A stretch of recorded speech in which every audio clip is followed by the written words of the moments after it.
पुल और अंडरब्रिज दोनों पॉसिबल नहीं है। इसका समाधान बहुत पहले भी हुआ है, बाईपास का एक ही समाधान है। 1990 में जाफर शरीफ रेल मंत्री था, वो कई करोड़ों रुपए कर गया था। उसके बाद में 32 साल हो गए, आज तक कोई भी अड़चन आ जाती है, कोई बढ़ाता है, कोई अड़चन आ जाती है। अंडरब्रिज जो गवर्नमेंट अभी पास कर रही है वो ज्यादा बेहतर रहेगा ओवरब्रिज की बजाय। कल भी पढ़ा था कि अंडरपास बन रहा है, लेकिन जब बन जाए उसकी तो फिर हम सोचेंगे कि बीकानेर में रेलवे फाटक की समस्या का निदान हो गया है। यहाँ लेडीज भी बैठी है गाड़ियों पे, बच्चे भी बैठे हैं, सबको परेशानी हो रही है। सर इसका कोई निवारण करे। नमस्कार दोस्तों, मैं हूं परवीर, हमारा बीकानेर में आपका स्वागत है। तो आज मैं आऊँगा सबसे व्यस्त मार्केट कोर्टगेट के फाटक के पास। यहाँ की आम जनता से और दुकानदारों से बात करते हैं कि यहाँ पे पुल बनना चाहिए या नहीं जाना चाहिए। तो हमारे साथ एक अंकल जी जुड़े हैं जिनकी दुकान है यहाँ पे। तो अंकल जी, क्या नाम है आपका? मेरा नाम ओम प्रकाश श्रीमाली है। हाँ, तो आपकी यहाँ की जो फाटक है यहाँ पे बंद हो जाता है, तो उसके बारे में क्या कहना चाहेंगे? और पुल जो बनना चाहिए नहीं बनना चाहिए? यहाँ पर पुल और अंडरब्रिज दोनों पॉसिबल नहीं है। इसका समाधान बहुत पहले भी हुआ है, बाईपास का एक ही समाधान है। यहाँ नीचे सीवरेज सिस्टम है, सारा शहर का पानी इधर आता है। अगर गवर्नमेंट पैसे लगाकर ख़राब ही करना चाहती है तो ज़रूर करो।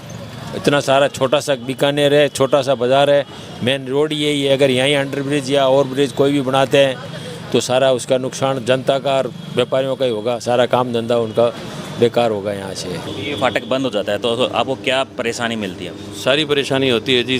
कस्टमर आ नहीं जा सकते हैं और दिन में कम से कम ये 24 घंटों में 10 घंटे बंद रहता है और इससे आम नागरिकों को बहुत ज़्यादा परेशानी हो रही है। ये अगर बनता है तो बहुत ही अच्छी बात है। अंडरब्रिज बनता है तो ओवरब्रिज की बजाय अंडरब्रिज ज़्यादा बढ़िया है। तो यहाँ पे फाटक बंद हो जाता है तो भीड़ बहुत हो जाती है, भीड़ होती है, तो आपको कोई परेशानी आती है उसमें? भीड़ में तो परेशानी है, ग्राहक आता नहीं, डर रहता है और पुलिस वाले गाड़ियाँ उठाते हैं उनकी, वो भी एक समस्या है। तो ये बाज़ार ऐसे ही जो था बाज़ार वो ख़त्म हो रहा है यहाँ से। देखो ऐसा है कि इसमें कुछ ग्राहक तो रुकने की वजह से आ भी जाते हैं और कुछ ग्राहक भीड़ की वजह से आ नहीं पाते हैं। तो ज़्यादा लॉस वाला ही काम है वैसे देखा जाए तो। इसमें रुकने वाले तो कम होते हैं, आने वाले ज़्यादा होते हैं। बीकानेर का विकास चाहते हैं, विनाश नहीं चाहते व्यापारी यहाँ का। इसका विकास बाईपास में है। यहाँ के आम जनता भी जान गई है कि यहाँ की सरकार क्या चाहती है और क्या करती है, क्या बोलती है। तो सर आप क्या बताएंगे इस पुल के बारे में? और जैसे अभी परसों ही ADPO उन्होंने भेजी है, वहाँ पे रेलवे में भेजी है, तो वो अंडरपास बन जाए ना तो उससे किसी कोई दिक्कत नहीं है। और सबसे अच्छा वो अंडरपास बन जाएगा, वहाँ पे इसकी जनता की जो है वो भी समस्या का समाधान हो जाएगा उसके अंदर।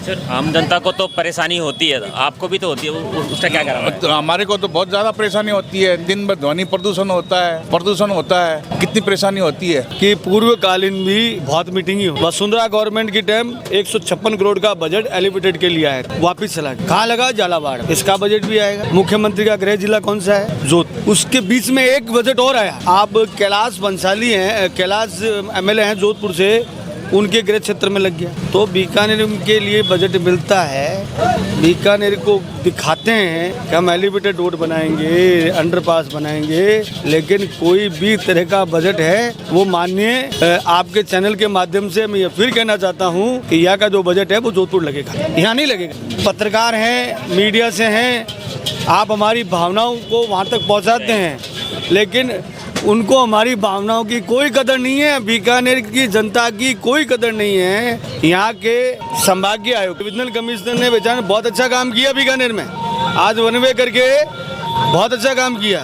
ठीक है। ये फिर बंद है, कुछ नहीं हो रहा है इसका भाई साहब। हम तो आदत बढ़ गई है, हमारे बच्चों को भी आदत बढ़ जाएगी। हम ये पास में रहते हैं, कान हमारे पक गए इनकी हॉर्न सुनते, कुछ होना ही नहीं है। नहीं बढ़ना चाहिए, लेकिन सुविधाओं को ध्यान में रख, सुविधाएं बढ़े उसमें कोई दिक्कत नहीं है। तकलीफ तो है आम व्यक्ति को है, जैसे अभी एक तरफा है तो हमें मान लो इतनी दिक्कत नहीं है, लेकिन लोग जो खड़े रह जाते हैं उनको तो दिक्कत है ही। देखो जनता को तो है ही, कई बार 15-15 मिनट, आधा घंटा या 20-20 मिनट लग जाते हैं फाटक खुलने में। तो तब तक हमें जैसे आगे गर्मी आएगी तो बड़ा है सहनीय हो जाता है। अभी वन वे भी बन गया है तो उससे काफी रिलीफ मिला है लोगों को, तो उसके लिए आप क्या कहना चाहेंगे? हाँ, वो तो एक अच्छा कदम था, इसमें कोई दो राय नहीं है। 1 मिनट में खाली हो जाता है फाटक खुलते ही। मतलब आने जाने में बहुत प्रॉब्लम रहती है, जो मतलब कोई व्हीकल खड़े नहीं कर सकते, जैसे कोई दुकानदार परेशान हो रहे हैं, अगर भीड़ लग जाती है आराम से, तो पुल बनना चाहिए हमारे। अब पुल बन जाएगा तो पुल से डायरेक्ट जो बाहर आने वाले जाने वाले वो आगे से सीधा पार्सल हो जाएंगे, फिर यहाँ रुकेंगे नहीं, जिनको रुकना होगा वो नीचे से आ जाएंगे। यहाँ पे जो पुल नहीं बन रहा, उसका यहाँ रीजन क्या हो सकता है? यहाँ के रीजन एक तो व्यापारी हैं, वो नहीं बढ़ाने देते हैं, केस कर देते हैं, केस। हाँ, और बाकी जो है पब्लिक ही ऐसी है, वो चाहती नहीं कि बने यहाँ पे। दिन में 50 बार तो बंद होता है, 10 मिनट में 3 बार बंद हो जाता है। आप जाओ वापस आओगे बंद। आप क्या कहना चाहेंगे हम तो सरकार कहते से? हैं कि होना ही चाहिए, बढ़ना ही चाहिए, और क्या है। ये हजारों रुपए का पेट्रोल बढ़ता है, अब इतना धूप पड़ेगा तो कितने आदमी यहाँ सहन कर रहे हैं धूप अपने। तो ये रेलवे को क्या या कि गवर्नमेंट को, किसी को कोई परेशानी नहीं है। ये हालात है बहुत खराब यहाँ के, और कोई गवर्नमेंट इनकी सुनाई नहीं करती। दुख पाए तो ये जनता आपके सामने खड़ी है, आंखों से देख लो, और इन टीवी में सबको देखो कि ये परेशानी कितनी है। यहाँ लेडीज़ भी बैठी है गाड़ियों पे, बच्चे भी बैठे हैं, सबको परेशानी हो रही है। सर इसका कोई निवेदन करे तो उसको हम सर धन्यवाद बीकानेर पूरा देंगे।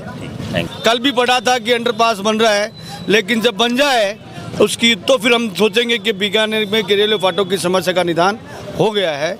जब तक कुछ भी, यहाँ की जनता भी ये सोच रही है कि ये प्रशासन, ये सरकारें, ये बीकानेर की जनता के साथ एक छलवा कर रही है, और वो छलवा सहन करने की हमें आदत पड़ गई है। तो इससे आम जनता को बहुत परेशानी हो रही है, तो उसके लिए क्या कहना चाहेंगे? परेशानी जनता को हो रही है ना, सरकारों को तो कोई परेशानी नहीं है, रेलवे में कोई परेशानी नहीं है, जो कचहरी में बैठे हैं उनको कुछ परेशानी नहीं है, परेशानी जनता को है। जनता भुगते, सरकारें तो जब चुनाव आएगा तो हमें फिर एक लॉलीपॉप दे देंगे, हम लॉलीपॉप लेके फिर बैठ देंगे। या फिर यहाँ के जो व्यापारी है बात करेंगे यहाँ से बाईपास ले जाने की, अरे बाईपास ले जाओगे तो यहाँ का जो सिस्टम है सारा फेल हो जाएगा। जो दुकानें, होटलें, व्यापारी सब है, वो बाईपास तो जाना ही नहीं चाहिए। और ना रेलवे ले जाएगी बाईपास, तो ना तो अंडरपास बनेगा, ना एलिवेटेड रोड बनेगी। ये हमें पूरी विश्वास है हमारी सरकारों पर, हमारे नेताओं पर, हमारे MP पर, हमारे MLA पर, हमारे प्रत्येक जनप्रतिनिधि पर विश्वास है कि हमारे रेलवे फाटक की कोई भी समस्या का निजात नहीं होने वाला।